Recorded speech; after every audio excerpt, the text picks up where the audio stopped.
Good morning students. तो बेटा कल अपन ने डिस्कस किए थे coefficient of linear expansion, areal expansion और वॉल्यूम एक्सपेंशन। ठीक है, उन्हीं के ऊपर आज हम कुछ एक क्वेश्चन है वो डिस्कस करने वाले हैं। ठीक है, तो एक बार देख लेते हैं पहला क्वेश्चन क्या है। कह रहा है कि railway line are laid with gaps to allow for expansion. कह रहा है कि रेलवे लाइन जो होती हैं उनके बीच में एक्सपेंशन के लिए उनके बीच में थोड़ा थोड़ा गैप छोड़ा जाता है। ठीक है, ओके। आगे क्या बोला है, if gaps between steel rails 66 metre लो। अगर कह रहा है कि ये जो लंबाई दे रखी है 66 मीटर दे रखी है, ये कितनी दे रखी है 66 मीटर दे रखी है। बी 3.63 सेंटीमीटर लो। वो कह रहा है कि ये जो गैप है वो कितना दे रखा है 3.63 सेंटीमीटर और टेंपरेचर कितना है at 10 degree Celsius, 10 degree Celsius के ऊपर। Then at what temperature will the line just touch? किस टेम्परेचर के ऊपर ये लाइन एक दूसरे को टच कर जाएंगे, मतलब लीनियर एक्सपेंशन होगा इनमें। तो इन फॉर्मूले यूज करते हैं मोस्टली बेटा, वो हम यूज करते हैं delta L is equal to alpha L delta T. तो ये फॉर्मूला जो है delta L is equal to alpha L delta T. ठीक है, एक बार थोड़ा सा बड़ा लिख देते हैं, शायद दिख नहीं रहा होगा। Delta L is equal to alpha L delta T. तो आपसे एक्चुअल में क्या पूछना चाह रहा है कि देन एट व्हाट टेम्परेचर, किस टेम्परेचर के ऊपर। ठीक है, मतलब डेल्टा टी, तो इसको अपन ऐसे भी लिख सकते हैं delta L is equal to alpha L delta T को अपन लिखेंगे T2 माइनस T1। तो T1 का वैल्यू तो आपके पास गिवन है, यहाँ पे देख सकते हो T1 का जो वैल्यू है वो आपके पास 10 डिग्री सेल्सियस दिया हुआ है, लेकिन T2 का वैल्यू अपने को निकालना है ना। और डेल्टा एल इसने बोल दिया है कि 3.63 सेंटीमीटर। ओके, सेंटीमीटर को मीटर में बदलो, कितना आएगा 10 की पावर -2 से मल्टीप्लाई करो। अल्फा की वैल्यू गिवन है, स्टील के लिए अल्फा दिया हुआ है 11 into 10 raised to the power -6। Okay, L कितना है length of the road that is 66। यहाँ पे T2 का वैल्यू निकालना है और T1 का वैल्यू आपके पास दिया हुआ है 10 डिग्री सेल्सियस। ठीक है, तो इसको सोल्व करते हैं तो ये आएगा T2 - 10 इक्वल टू 3.63 into 10 की पावर -2 डिवाइडेड बाय 11 into 10 की पावर -6 into 66। ठीक है, तो T2 के लिए अपन इसको सोल्व कर लेंगे, इधर आके प्लस में हो जाएगा और जब सोल्व करेंगे तो इसका अप्रोक्सीमेट आंसर आ जाएगा 50 डिग्री सेल्सियस। ठीक है, ये आपका पहला क्वेश्चन है। ठीक है, तो इन क्वेश्चंस में आपको बेटा यही फॉर्मूला लगना है।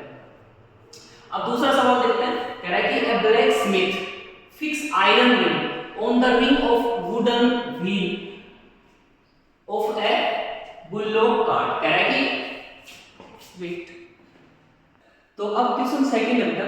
कह रहा है कि एक ब्लैकस्मिथ है, उसके पास एक लकड़ी का रिंग है और इस रिंग के ऊपर वो क्या करना चाह रहा है, एक आयरन की, लोहे की,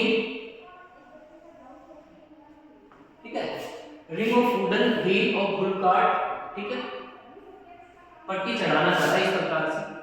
इसने क्या किया है कि जो डायमीटर है ना, डायमीटर ऑफ रिंग का जो डायमीटर है वो दे रखा है, the diameter of the ring is 5.243 metre.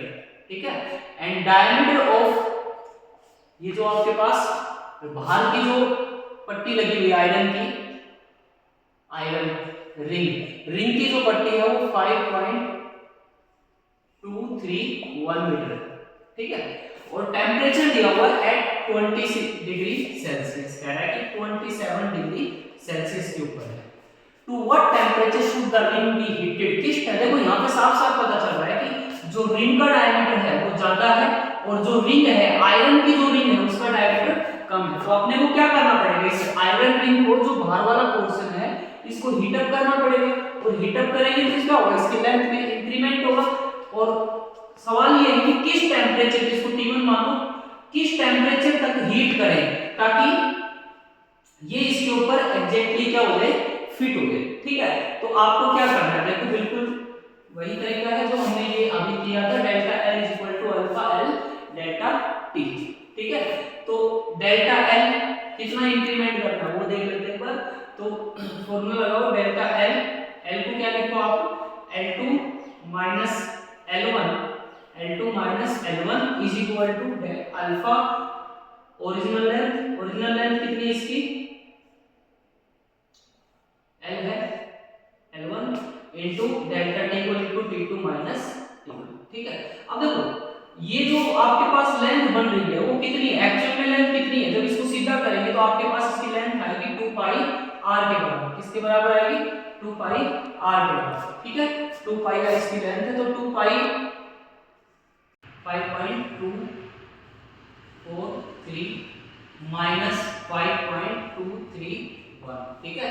और अल्फा की वैल्यू यहाँ पर गिवन है आपके पास कितनी है, 1.2 into 10 की पावर -5।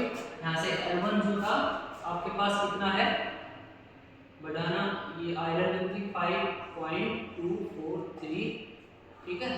और T2 माइनस T1, T2 का वैल्यू निकालना है और T1 का जो वैल्यू दिया हुआ है वो आपके पास कितना है, 27 डिग्री सेल्सियस, ठीक है। इसको सोल्व करेंगे, तो ध्यान रखना इधर भी 2 पाई आएगा क्योंकि अपने को लेंथ लेनी है, ठीक है। तो 2 पाई से 2 पाई खत्म हो जाएगा, नीचे जो था वो आपके पास एक 2 भी था क्योंकि ये जो था ना ये डायमीटर दिया हुआ है और डायमीटर को अपन रेडियस में बदलेंगे, तो 2 कॉमन लेके ये भी कैंसिल आउट हो जाएगा, सीधा लिख सकते हैं हम लोग।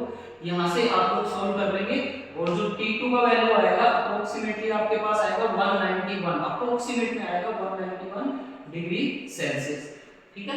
ये आ जाएगा आप लोगों के पास T2 का वैल्यू। अब आप लोगों के पास what should be the length of the steel and copper rod, what should be the length of steel and copper rod at 0 degree Celsius, that the length of steel rod is 5 centimetre longer than copper at all temperatures, ठीक है।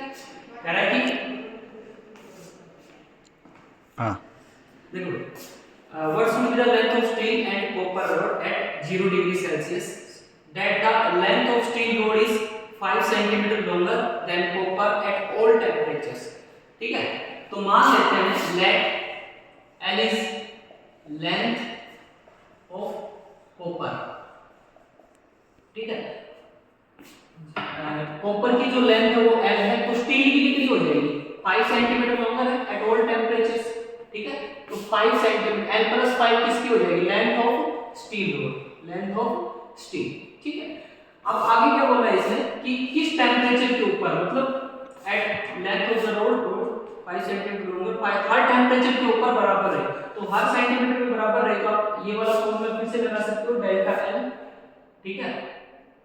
Delta L तो एक तरफ copper की लगाओ, copper की length अपन ने कितनी मानी है, L4, ये लगाओ alpha for copper, L for copper, copper की लेंथ हमने L मानी हुई है, डेल्टा T is equal to alpha for steel into L plus 5, ठीक है, इनटू डेल्टा T, ठीक है। L कॉपर को करो, कॉपर के लिए लेंथ कितनी दे रखी है, L दे रखी है, डेल्टा T दोनों तरफ खत्म हो जाएगा, अल्फा फॉर कॉपर, कॉपर का अल्फा दिया हुआ है 1.7 into 10 की power -5 into L is equal to steel के लिए दिया हुआ था 1.1 into 10 की पावर -5 into L plus 5, ठीक है, L plus 5, ठीक है। इसको सोल्व कर लेंगे, आपको कितना आएगा 1. ये दोनों तरफ कैंसिल कर दो, 10 की पावर -5 तो अंदर मल्टीप्लाई करो 1.51 प्लस 5.5, इधर कितना है 1.7 L, इसको उठा के इधर लाएंगे तो 0.6 L is equal to 5.5, L के लिए हम लोग यहाँ पे वैल्यू निकालेंगे, ठीक है। L की वैल्यू आ जाएगी और फिर ये आएगी लेंथ ऑफ कॉपर और उसमें 5 ऐड कर देंगे तो वो क्या आ जाएगा, लेंथ ऑफ स्टील आ जाएगा, ठीक है। अब बेटा क्वेश्चन नंबर 4 और क्वेश्चन नंबर 5 बिल्कुल इसी पैटर्न के ऊपर है। इस में आप लोग यंग्स मॉडुलस वाला कांसेप्ट लगाएंगे, कैलकुलेट द टेंशन, ठीक है। यंग्स मॉडुलस का फार्मूला आप लोगों ने पढ़ा हुआ है, y is equal to f by l into delta l upon ये वाला फॉर्मूला, ठीक है। इस कांसेप्ट से आप लोग इस क्वेश्चन को सोल्व करेंगे और ये बिल्कुल इसी कांसेप्ट पे ये वाला है, ये आप लोगों का होमवर्क है, ये सोल्व करना है और सोल्व करने के बाद मेरे पास इन दोनों की फोटो सेंड करें। Thank you, have a nice day.